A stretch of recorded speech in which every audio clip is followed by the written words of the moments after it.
Assalamualaikum warahmatullahi wabarakatuh. Salam sejahtera untuk kita semua. Perkenalkan, saya Samsul Abdurrahman Sidi Kasibuan STMT, dosen tetap program studi teknik sipil, Fakultas Teknik Universitas Medan Area. Dengan NIDN 0110109701. Dalam kesempatan ini saya akan menyampaikan praktik pengajaran saya pada mata kuliah struktur beton dengan kode TSI 11064 yang saya ampu pada semester 4. Penjelasan ini mencakup strategi, delivery, interaction, dan assessment yang dirancang secara terstruktur dan selaras dengan rencana pembelajaran semester, serta mendukung capaian pembelajaran program studi teknik sipil. Mata kuliah struktur beton merupakan bagian dari rumpun keilmuan struktur dan geoteknik dengan bobot 3 SKS dan menjadi mata kuliah wajib yang harus diambil oleh mahasiswa semester 4. Dalam mata kuliah ini, mahasiswa dibekali pemahaman dasar dalam merancang elemen struktur beton bertulang. Fokus utama pembelajaran meliputi dua komponen struktur, yaitu balok induk dan balok anak, serta pelat satu arah dan pelat dua arah.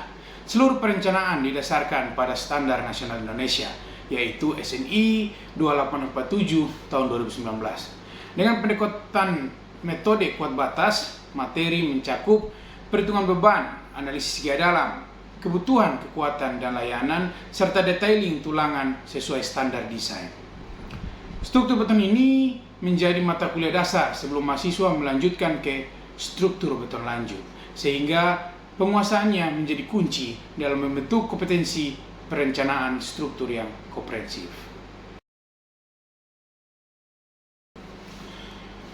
Mata kuliah ini berkontribusi secara langsung terhadap capaian pembelajaran lulusan dari program studi, yaitu CPL 1, mahasiswa menunjukkan sikap bertanggung jawab terhadap pekerjaan teknik sipil secara mandiri. CPL 2, menguasai dasar-dasar perencanaan infrastruktur teknik yang berkelanjutan. CPL 3 menunjukkan kinerja unggul serta kompetensi teknis di bidang struktur. CPL 4 mampu mengambil keputusan berbasis spesifikasi teknis dan keselamatan struktur.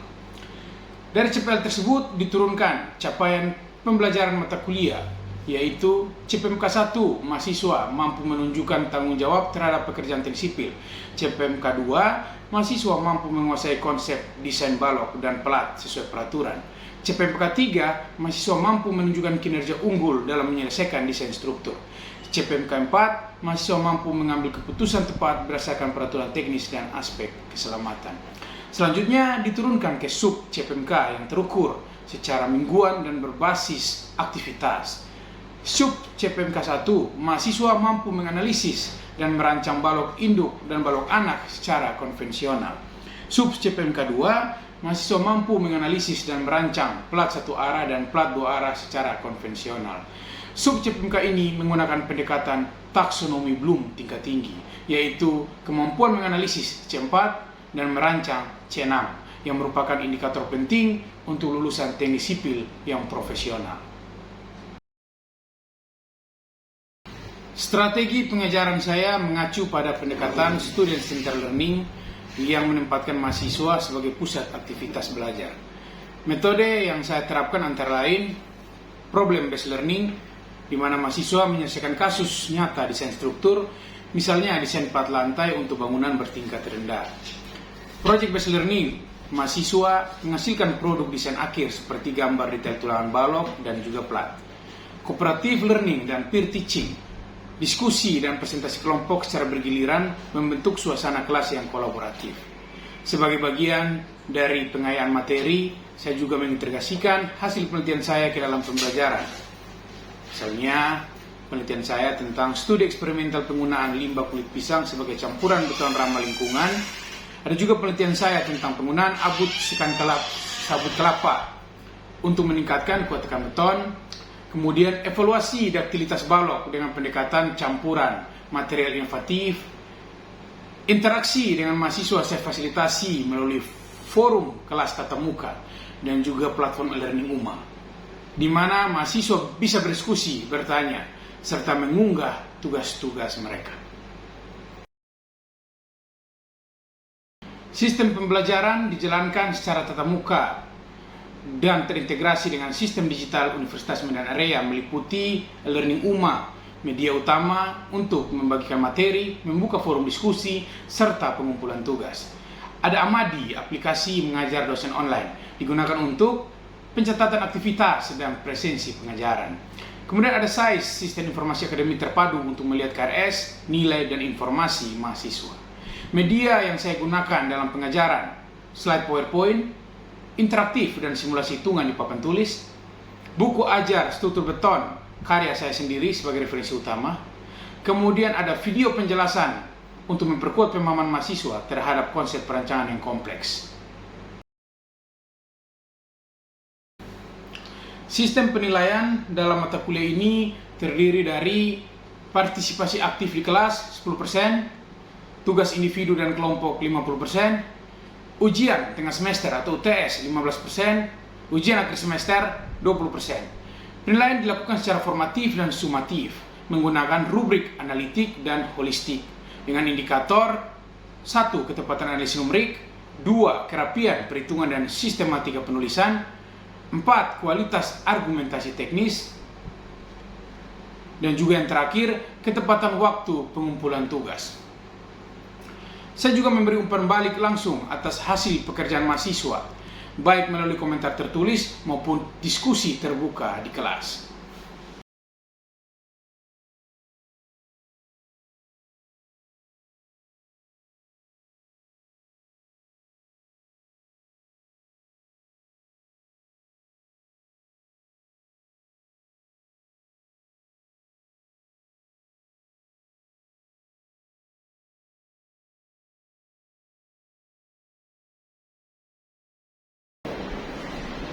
Oke, kita mulai ya. Assalamualaikum warahmatullahi wabarakatuh. Selamat pagi semuanya. Oke, sebelum kita mulai perkuliahan, kita berdoa dulu menurut ajaran dan kita masing-masing ya. Kita berdoa dulu ya.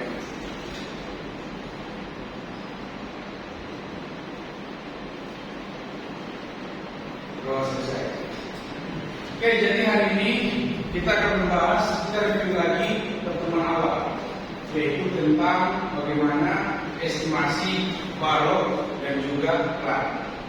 Ya, jadi memang tugas wajib kalian, tugas besar kalian ini kan juga jauh kan. Tapi di sini kita harus berbalik lagi. Nah, kenapa kita perlu untuk mempelajari ini? Kalau misalnya kalian ngerti ya, persyaratan yang sesuai dengan SNI 28/7/2015 ini harus kalian penuhi. Kalau enggak, kalian kesulitan memenangkan tender. Kalau dokumen-dokumen ini harus dilihat sesuai dengan SNI. Kalau nggak sesuai dengan SNI, ini cukup bahaya.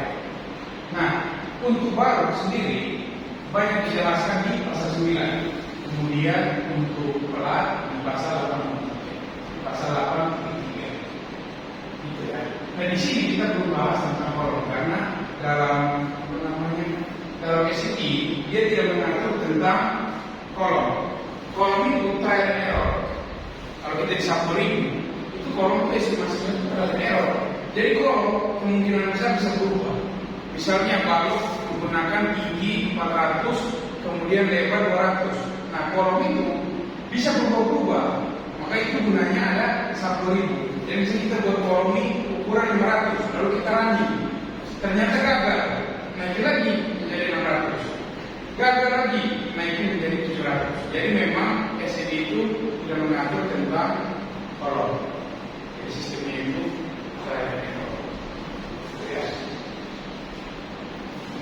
kemudian ini adalah dasar untuk menentukan dimensi.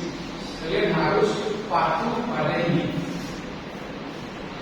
Oke ya, misalnya contoh terkait dengan peletakan sederhana nih atau simple strength. Itu rumus untuk tinggi minimum balok ini kita bahas non praktikal ya. Jadi ada balok itu ada balok praktikal, ada balok non praktikal. Coba siapa yang tahu bedanya balok praktikal dan non praktikal? Apa bedanya? Apa bedanya praktikal dan non praktikal? Arti, mesti balok praktikal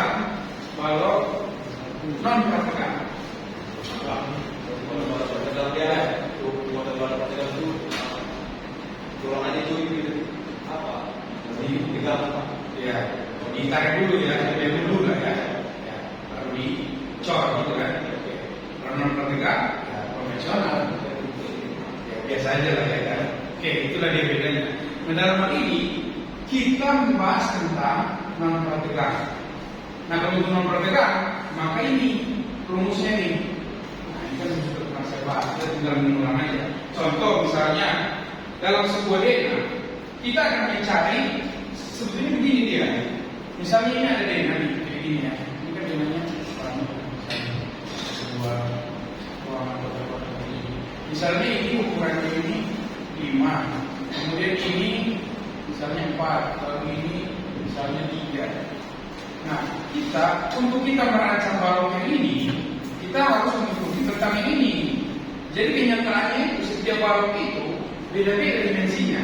Tapi di SAM 2000 atau di rekayasa perencanaan yang saya ajarkan, kita pukul rata menggunakan balok terbesar.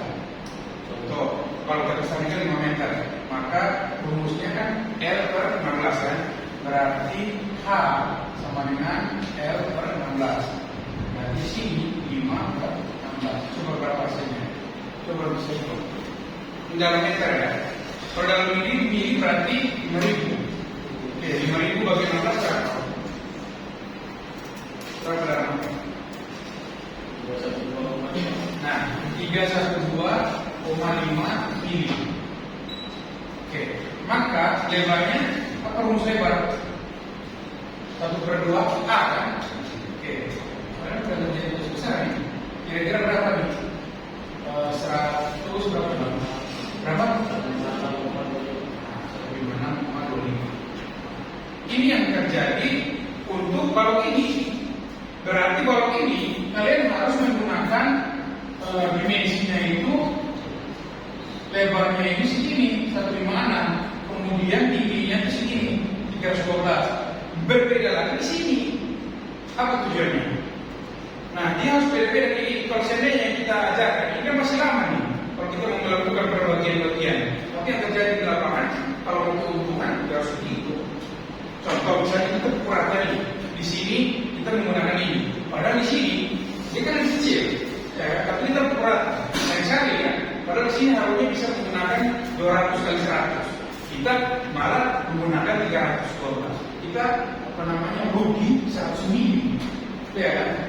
Nah, jadi untuk kebutuhan akademik kita buat pukul rata aja, karena nanti lama ya. Ngomongin ini. Oke, sampai sini apakah ada diskusi? Ada pertanyaan?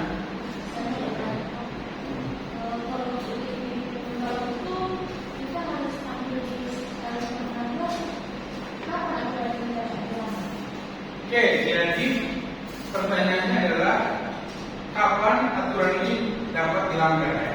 Sebetulnya aturan ini bisa saja dilanggar ya. Misalnya arsitek kan, dalam sipil itu mengharuskan gedung begini ya. Misalnya ini dengar ya, tambah atas ini satu, atau begini misalnya. Berarti 1, 2, 3, 4.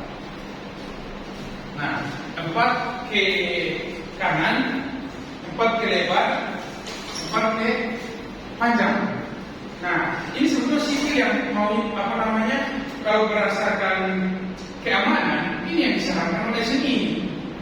Ini yang disarankan oleh desain struktur di sipil. Nih, nggak boleh dia beda-beda, tidak beraturan horizontal, nggak boleh dia tidak beraturan. Nah, ini harus seperti ini, tetapi dalam arsitek ini jelas nggak ada keren-kerennya, ya kan? Makanya arsitek dibuat segala macam, karena dia menyerupai banyak, ada menyerupai kayak gini, dia arsitek menyerupai A kan, ada yang kayak gini, ya kan? Misalnya kayak gini lah. Nah, jadi ada gedung yang dibuat jadi mudah. Nah, dibuat menyerupai A kayak gini. Jadi nah ini arsitek nih. Nah ini nggak akan cocok dengan sipil. Yang cocok ini bodoh sipil. Harus dia simetris. Kanan ada 3 ruangan, belakang ada 3 ruangan. Untuk simulasi global. Kalau ini ini nggak cocok nih sipil. Nih, kenapa nggak cocok? Ini dia alasannya apa namanya gempanya. Kalau ini ketika terjadi gempanya mendorong ke sana ya, terjadi gempa. Ini, ya, ini ada para bantuan nih. Ini membantu. Ibaratnya nih kan, dharma didorong, ya kan? Ada yang bantu, Dikaya bantu, ya kan? Sinaga bantu, Iman bantu, atau ini, tengok. Yang bantu cuma ini hanya doa aja nih dari jauh, ya kan? Dia cuma nanya dari jauh aja jadi berdoa ini. Dia nggak membantu. Itu dia penyebabnya. Kenapa sih dia maunya dia seperti ini dia?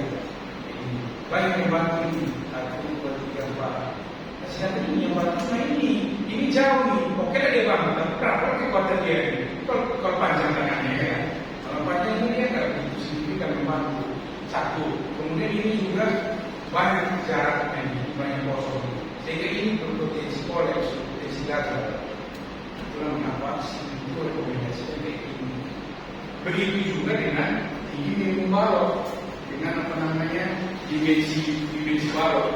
Sipil itu maunya dimensi balok harus patuh terhadap ini.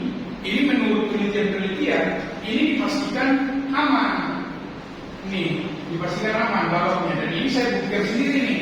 Ketika kita belajar rekayasa perancangan, bisa menggunakan ini.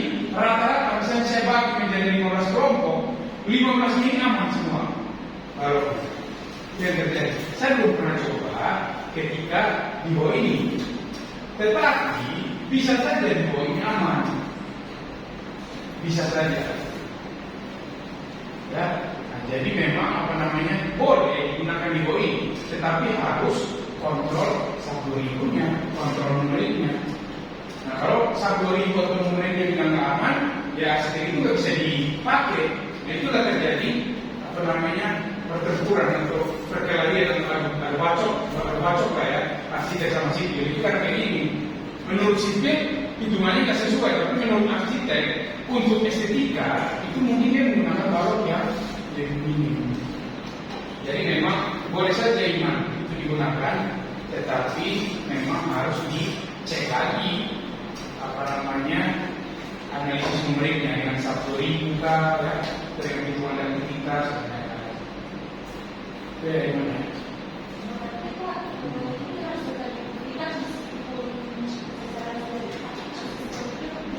Ya, betul. Tetap harus dibuktikan, walaupun secara arsitektur bisa. Dan saya bahas tadi, tetap harus kalian buktikan dengan perhitungan numerik itu bisa.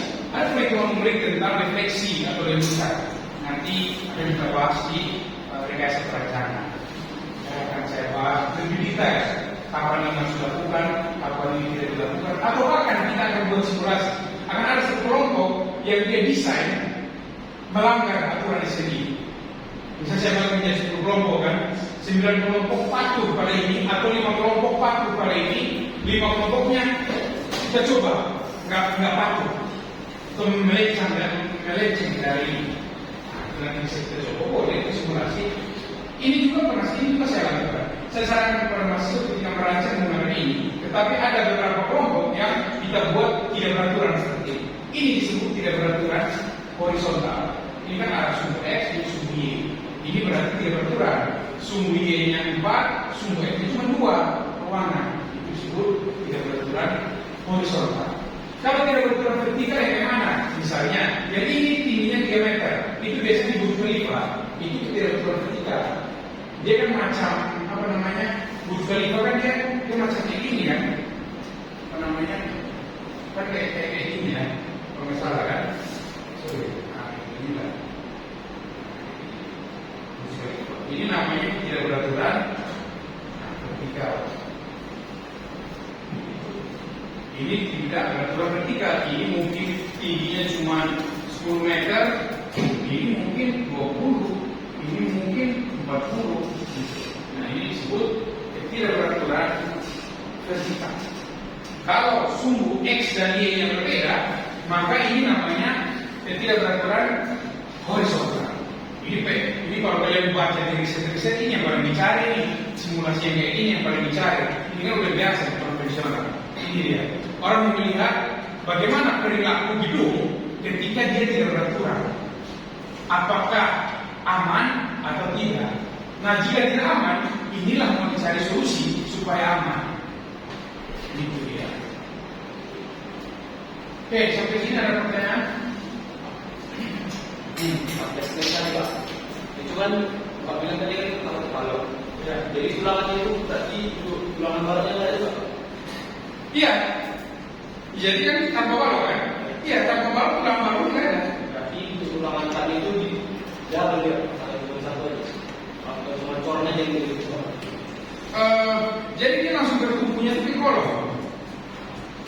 Jadi dia itu semua itu bertumbuh ke kolom. Nah kalau konvensional kan berarti begini dia. Si plat ini kan ada alasan bang. Plat ini kan bertumbuh pada balok ya, tulang-tulangannya ya. Nah sekarang pertanyaannya adalah apa namanya, balok ini sudah ada lagi nih. Jadi kemana dia bertumbuh nih?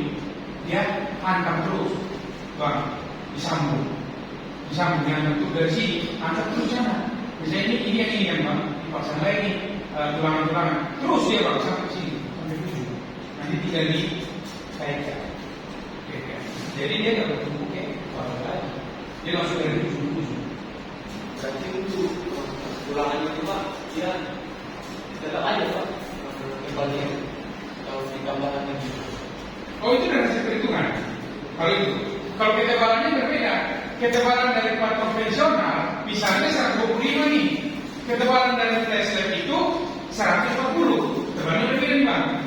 Otomatis tulangan kita pakai Pak, udah begitu. aku misalkan tulangannya. Misalnya yang konvensional mungkin dia menggunakan tulangan diameter 12, ya kan bang? Flash lab menggunakan diameter 14. Nah, jadi diameternya lebih besar dan juga jaraknya mungkin lebih sempit. Nah, mana yang lebih kuat? Jaraknya ini, jarak tulangannya lebih sempit atau lebih lebar? Sempit, ya kan? Nah, jadi mungkin bisa gini dia bang. Konvensionalnya ini menggunakan tulangan diameter 12 dengan jarak misalnya 100. Nah, ini yang flexer ini bang, dia akan menggunakan diameter 22 dengan jarak 50. Udah gede. Apalagi berapa lagi? Itu dia. Fenomena. Kemudian, silakan ada lagi. Itu kalau hasil memenuhi dan berdasarkan faktor reduksi memenuhi solusi yang paling hemat itu menambah luas tulangan atau langsung menggunakan sinyal. Nah, ini dia. Jadi ketika momen nominal NU lebih kecil kan, lebih kecil dari momen nominal, apakah kita harus memperbesar tulangan, ya kan, atau dimensi? Coba, menurut kalian kemana? Saya tahu. Nah, jadi ini kita harus melihat dulu. Ketika tulangan-tulangan yang kita gunakan, ketika Mikael kau memperbesar tulangan, lalu kau menghitung romas, ketika luas penampakannya itu, tulangannya itu tidak lebih besar dari romas, kan ada termin romas kan? Nah, tidak lebih besar dari romas, maka boleh kau memperbesar tulangan selagi dia tidak lebih besar dari romas. Tapi kalau seandainya nanti kau memperbesar tulangan, lalu dia lebih besar dari romas, maka kau memperbesar dimensi. Seperti Excel yang saya lakukan. Itu kan kalau seandainya MPR dan lain-lain itu tidak aman, saya besar dimensi kan. Nah, kita besar tulangan tidak bisa lagi. Karena kita tadi dia boleh juga besar tulangan, ya kan. Tapi pastikan romansnya itu dia tidak lebih besar dari romans. Itu ada hitungannya di Excel. Kalau kita buka Excel lagi, nanti aja ya. Kemudian kalau seandainya mau besar dimensi ya, itu nanti lihat kalau seandainya udah besar tulangan nih, yang harusnya 2, saya besar ini jadi 5. Oh, rupanya romansnya gagal di MPR juga nih. Oh, berarti dimensi. Nah, jadi ya balik ke trial and error juga sih sebetulnya. Ya, berarti itu luas tulangan yang besar itu belum tentu ya Pak kuat karena bisa overlap cross. Ya, betul. Jadi tulangan yang besar belum tentu kuat karena begini dia dalam proses tensi itu itu ya, dalam proses teknik sipil kita harus memastikan bahwa inilah disebut non-linear. Jadi ada disebut non-linear, ada linear. Apa namanya? Ada non-linear, ada linear. Ini misalnya ini ya. Ini ada sebuah grafik. Nah, ini disebut linear. Artinya sebelum ini, ketika dia kena gempa, dia langsung tiba-tiba aja dia ambruk.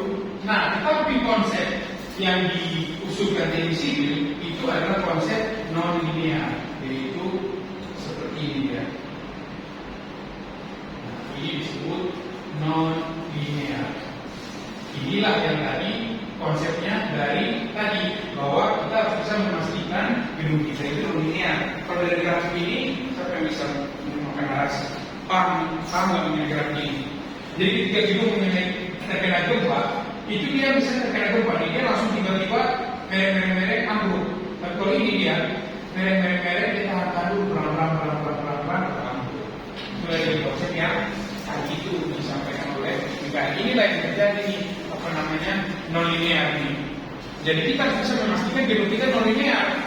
Yaitu tadi dia, kita harus merancang kalau bisa jangan sampai dia overreinforce.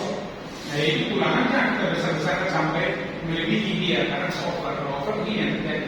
Sehingga kita harus memastikan bahwa ulangan kita itu, kalau bisa ulangan kita itu dia lebih dulu daripada beton.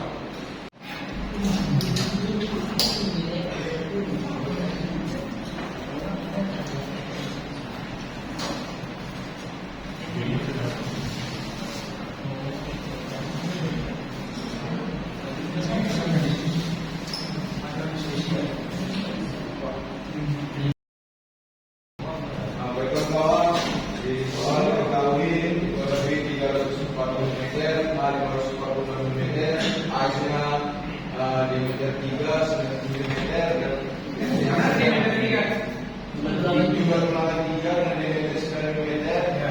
FC-AC-nya 24 megapascal dan FB-nya 40 megapascal, dan ditanya itu meter dan bandingkan dengan FU memastikan atau aman.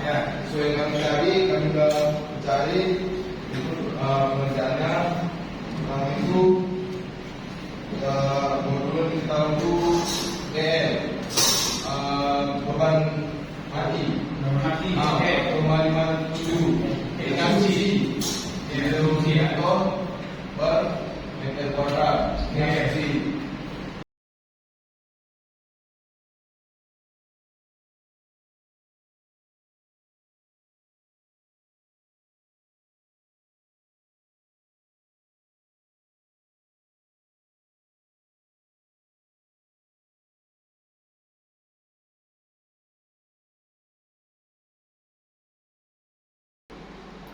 Demikian praktik pengajaran saya dalam mata kuliah struktur beton kode TSI 11064. Saya percaya bahwa strategi pembelajaran berbasis capaian, terstruktur, dan terintegrasi dengan riset serta dukungan sistem akademik yang baik akan mencetak lulusan teknik sipil yang inovatif, berkepribadian, dan mandiri terhadap tantangan zaman.